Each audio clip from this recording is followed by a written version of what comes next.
Welcome back. Welcome back. I hope your brain is not too busted. Okay, so this should have been hopefully relatively easy, but just gave you a little chance to look around the database and create your first query on your own. Okay, so let's walk through it. Yeah, so one thing I just want to point out that I should have last lecture is the idea of commenting. So this is a way to write notes to yourself and other people you're working with who might be looking at your code.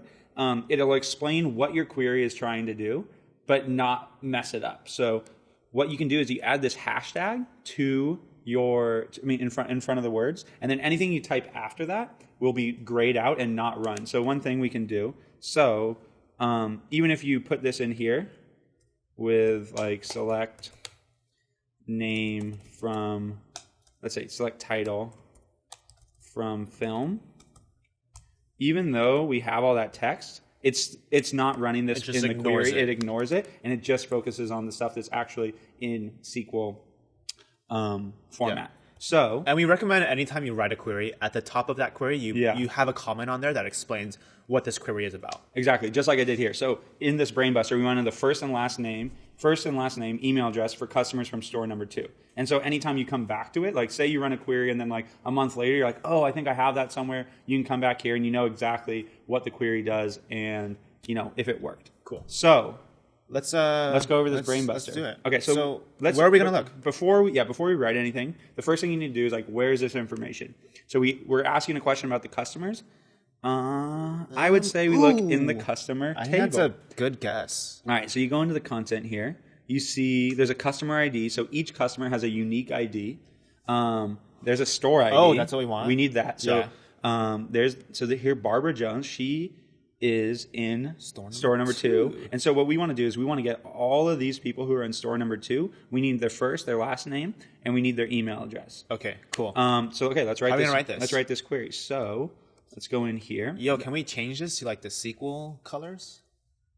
We got to write that. Oh, okay. So let's get the skeleton where.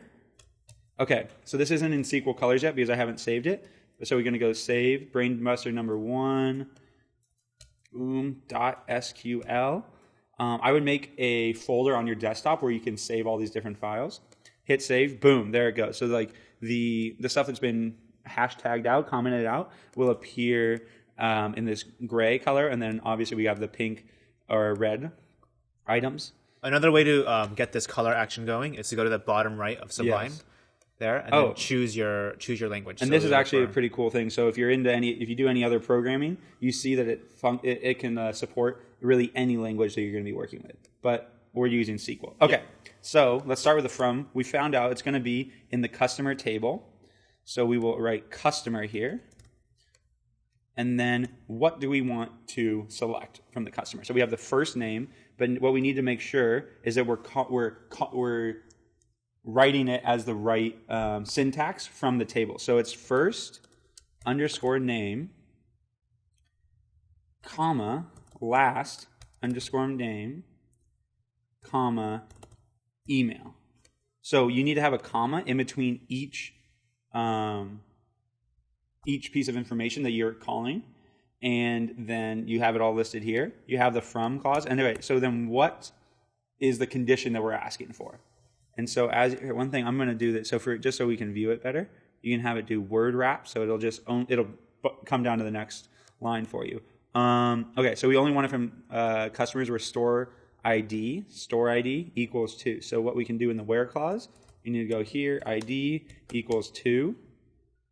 Yeah, that looks good. That looks good to me. All right, so let's copy. We'll come over here to the query central. We can actually do this. You don't need to, but just to show off these commented out things. So what we're going to do, you need to do Command R or just click here. Boom. There it is. Okay, so we have Barbara, who we saw earlier, Jennifer Davis. Let's just check to make sure Jennifer Davis is in there. Come here to store number 2, Jennifer Davis. That's her. There's her email.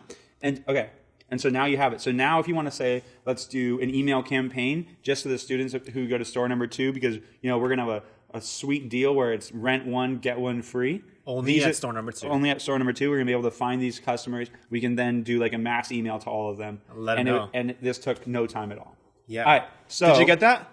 Let us know if you have any questions over in the discussion page. If you see a better way to do this, let us know. As with any of the Brainbusters or queries that we're running, like we're going to hopefully be getting them all right, but there is a chance we're not doing it in the most efficient way. So feel free to point it out, and we'll make a post. We'll make a new lecture. We'll give you a shout out with our updated queries. So here it is. There's your first Brainbuster, your first query on your own. Hope it went well. We'll see you in the next lecture. Peace, and good job if you got it. Let me get some of that. Boom.